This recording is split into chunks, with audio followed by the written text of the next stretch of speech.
Hi there, folks. Saber4 here.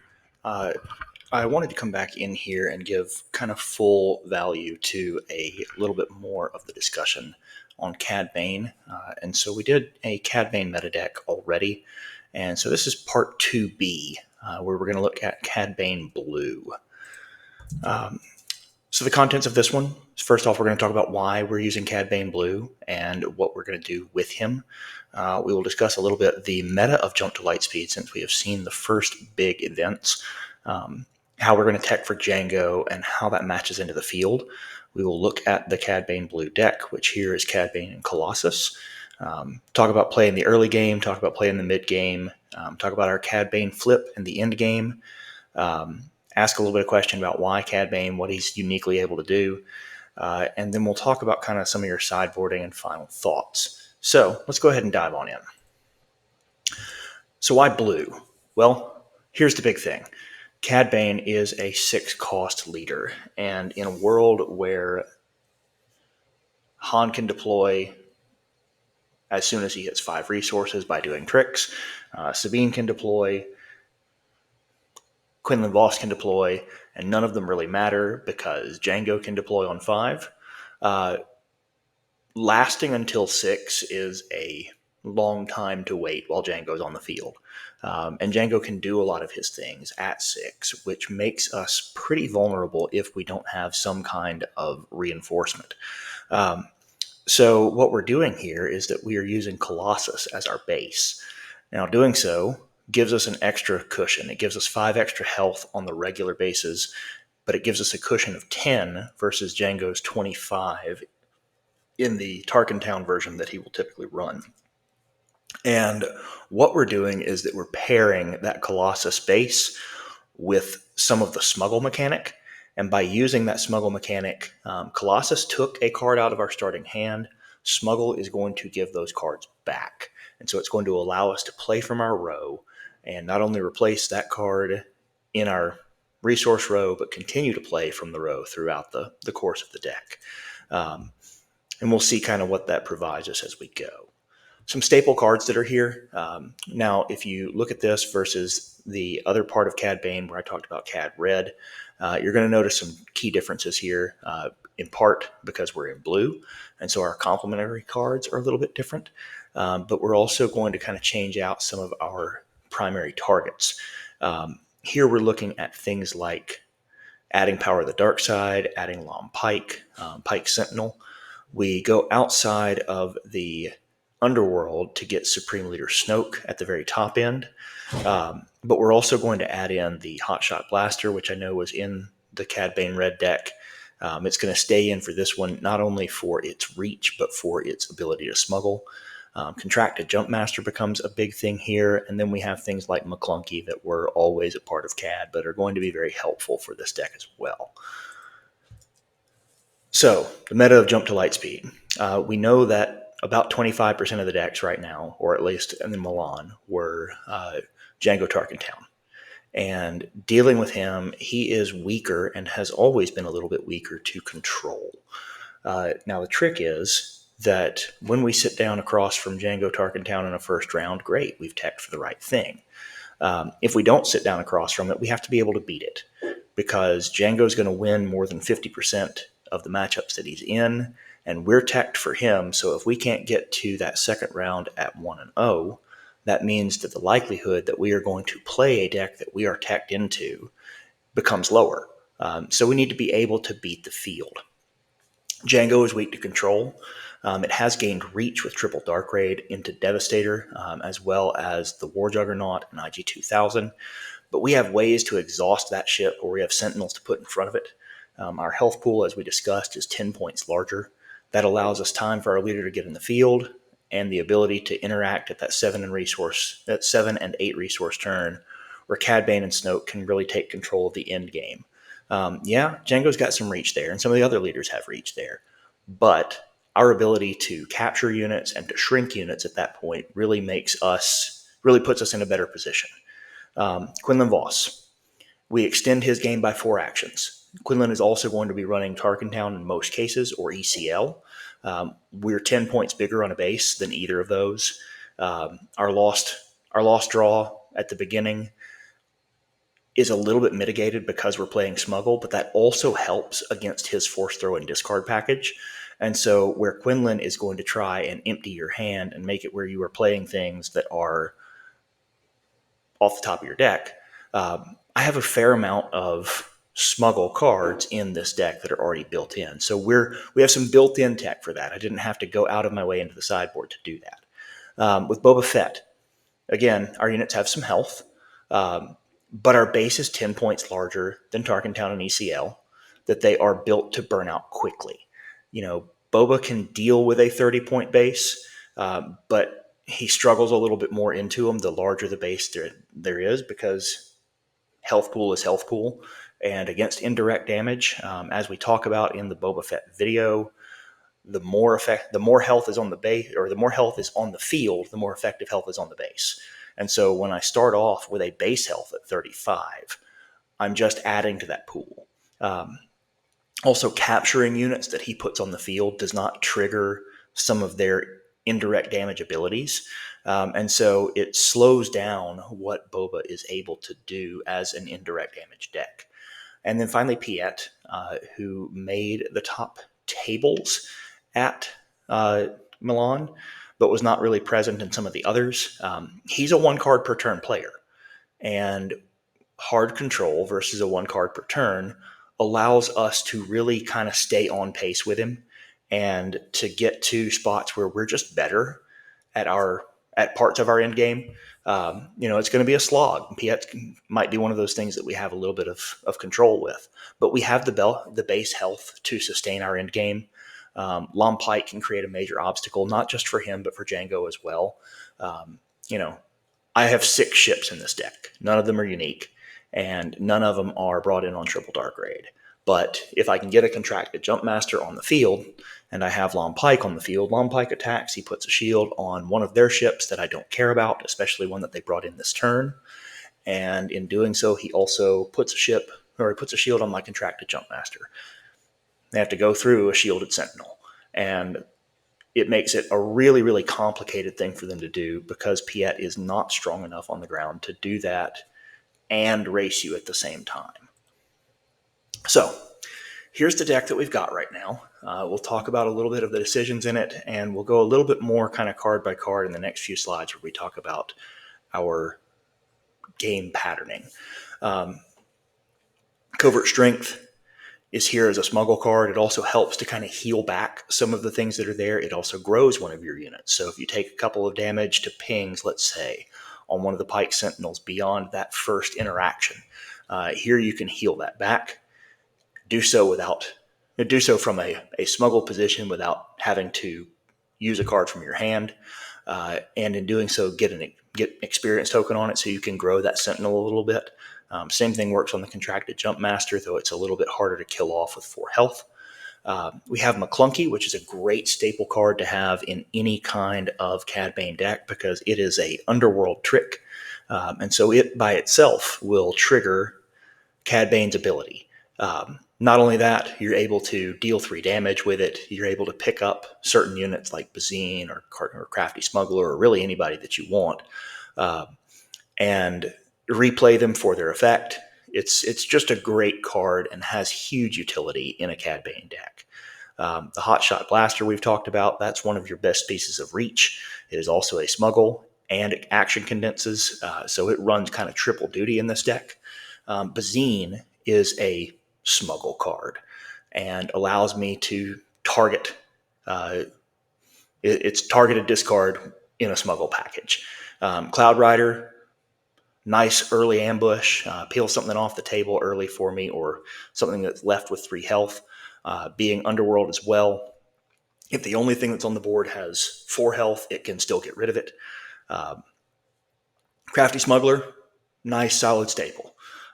Pike Sentinel doesn't quite replace Crafty Smuggler because of that shield, because Pike is still one of the things that will be put away when you are going against Quinlan. Quinlan will still ping it and then turn around and Tarkin Town it and remove it. Sedana Thano is a great spot here. I've had questions previously about Sedana Thano versus a why do we use this versus using Perilous Position? And I answered that in a short, but I'm going to answer it again here. He is an underworld unit that I can put out, and so at worst, he is a 2/2 underworld unit, and I activated Cad Bane. At best, he is a 2/2 underworld unit that blocks pilots from joining a ship or destroys a fighter. Because if you put a 2-cost fighter on the board for really any of those decks, especially in Heroism, I did the count on them. There's only a very few ships that have 4 health that are turn 1 playable, where Sedana Thano is at his best. When you put one of those down, Sedana Thano pings it, or Cad Bane pings it because that's an underworld card, and then he joins it and he crashes it.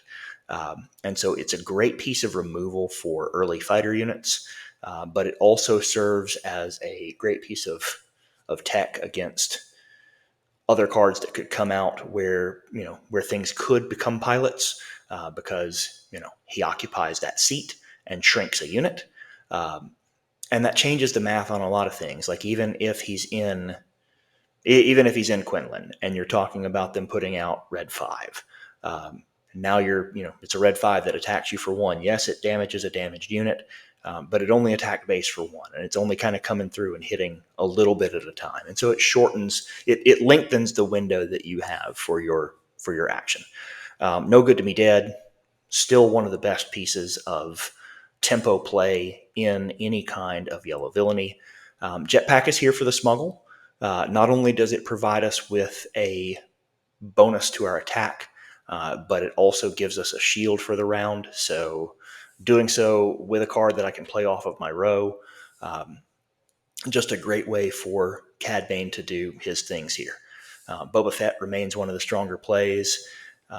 Jumping here, Relentless Pursuit allows me to put shields on bounty hunters, and I've got a couple of them here who I would like to have stick. Specifically, I have the Cad Bane unit, I have Boba Fett, and I have my leader, who are all eligible to capture units and take that shield. Speaking of shields, Lom Pike, as we talked about a little bit, can put some things out there. We're going to come back to this slide in a little while when we talk about sideboarding choices, but just this is the deck for where we have it right now. So, turn 1 play. One of my ideals, depending on what I'm playing into, especially against ground heavy decks, or if Quinlan has already played a unit, or if I am sitting in a position where I'm not across from something that is going to ping it and get rid of it. The Pike Sentinel is my preferred play. The reason for that is that it puts a Underworld Sentinel into play. And if I can do that in a way where I can activate Cad Bane's ping, all the better. With let's say you're playing against Sabine, and Sabine drops the best unit that they've got on 2 resources in the ground, which would be a Battlefield Marine, 3/3. Great. We drop Pike Sentinel in front of it. We ping it. He has to come into me. We've traded units. I'm perfectly fine with that. Crafty Smuggler, nice, safe, reliable. If I'm playing into anything that is going to ping my units, Crafty Smuggler is my preferred play. Bazine is here as a possible turn 1 play, and she is here as insurance because I can also put her in my row and snipe cards later on. She's a great one to be able to pick back up by McClunky and to drop back on somebody to strip something out of their hand. But she's here as a backup. Same with Sedana Thano. I'm preferring this in a situation where I'm sitting across for fighters, but otherwise, at worst, he's a 2/2 unit on the ground. And so the majority of what I've got here has the ability to swing for 2 second round if nothing is opposing it, or to help kind of wipe something else off the board because I have pinged it with a Underworld ability. Mid-game. So let's talk about bridging between that first turn and the 6 resource spot where Cad Bane's going to flip.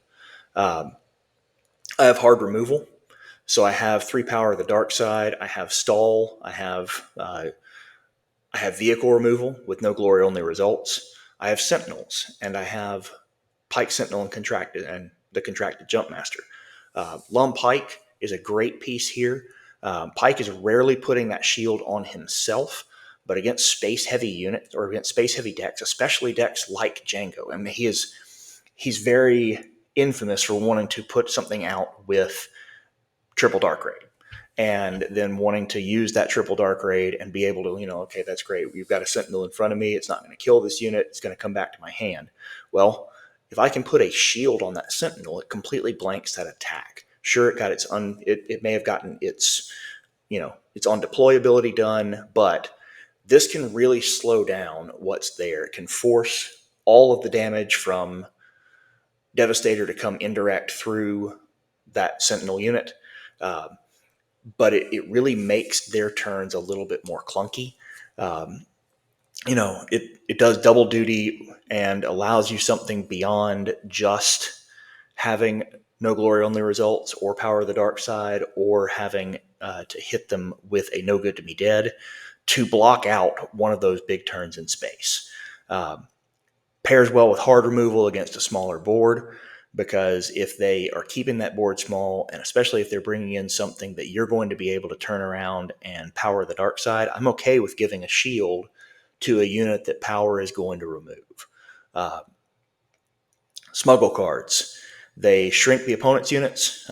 They boost yours. They replace that lost card advantage from your base. And so just about everything that you see as far as tech in this deck goes is going to be Underworld and is going to set it up in a place where you are able to continue to pick up your row, take a look, see what you've got, smuggle things in, and use that as an extra hand rather than just playing what comes to you in the deck. End game. We've got a 2/8 leader with Raid 2.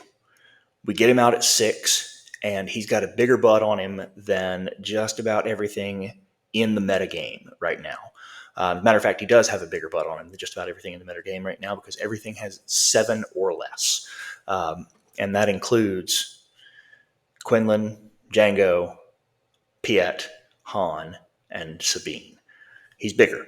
It's going to take them several attacks to get rid of him if that's what they're going for. And sure, attacking into him is more beneficial than him attacking into you.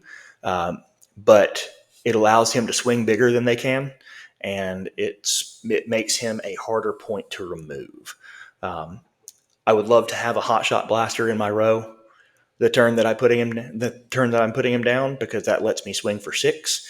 And that really kind of eats into people's plans. If I can utilize Relentless Pursuit at that time, or if I can utilize a Underworld deployment at that time to give Cad a bigger damage swing in that first round, all the better. And I'm a little bit more plastic with my turns there because I have some Underworld units that are smuggle. I have the ability to be variable. If Cad is tapped down by a Django ping after he's deployed, that's not ideal, but if I play an Underworld card, I still ping my 2 damage. I still do something with that turn, and I can do that even if you try to mitigate what Cad does early.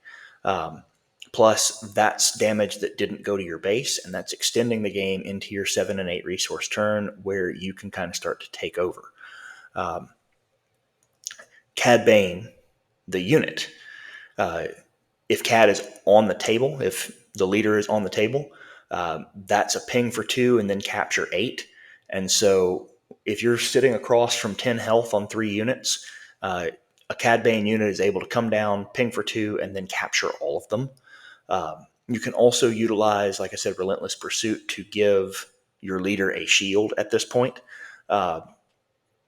and remove one of their threats that is a 6 cost or less. Snoke is a crippling blow for Quinlan decks. His power, if you read through a lot of what he does, a lot of his units are 3 power. It just kind of is the baseline for how his deck operates.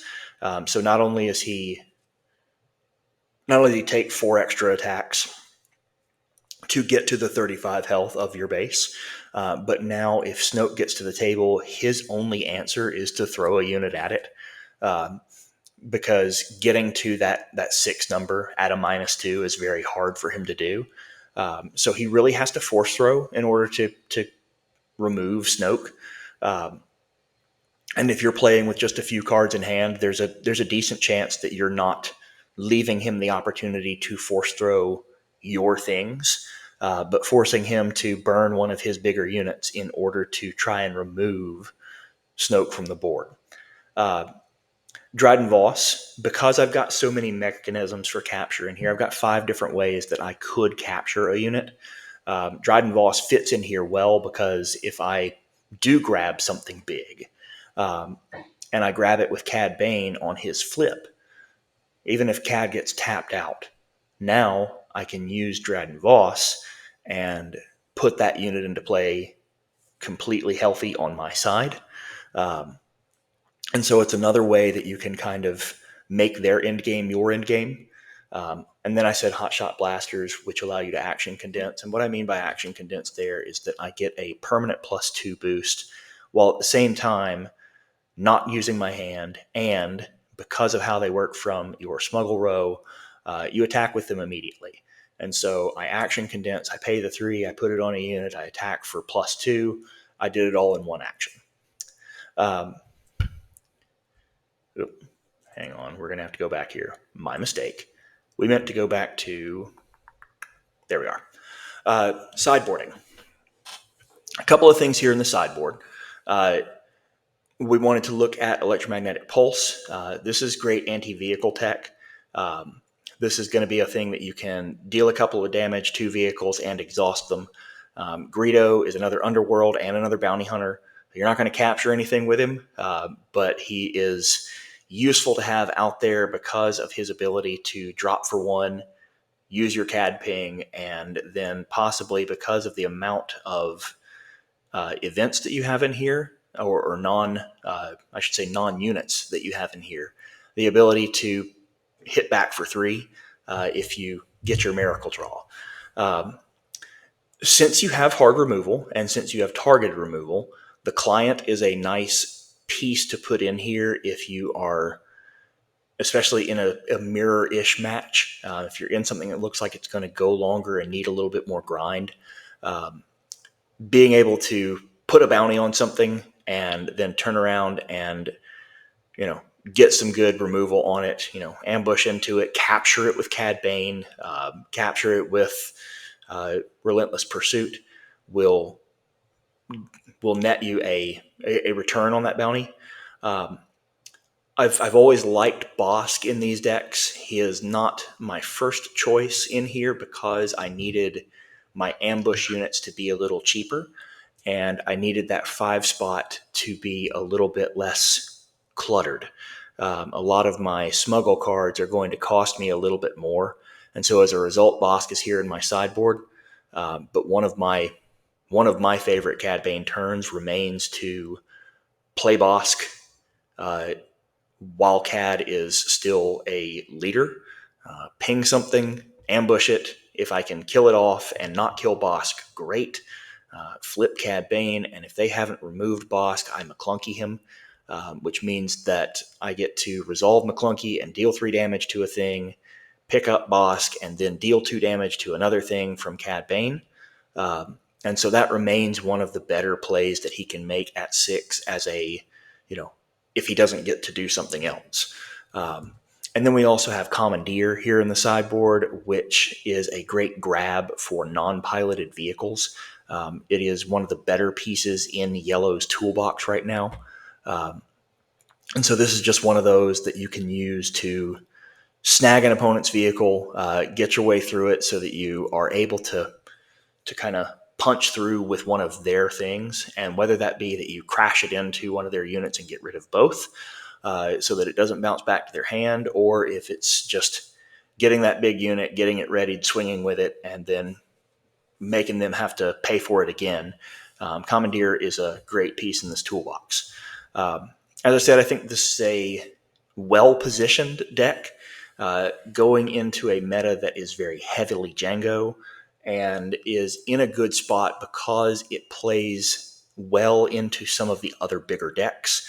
You're not going to go in here with this and very quickly, ream out big wins.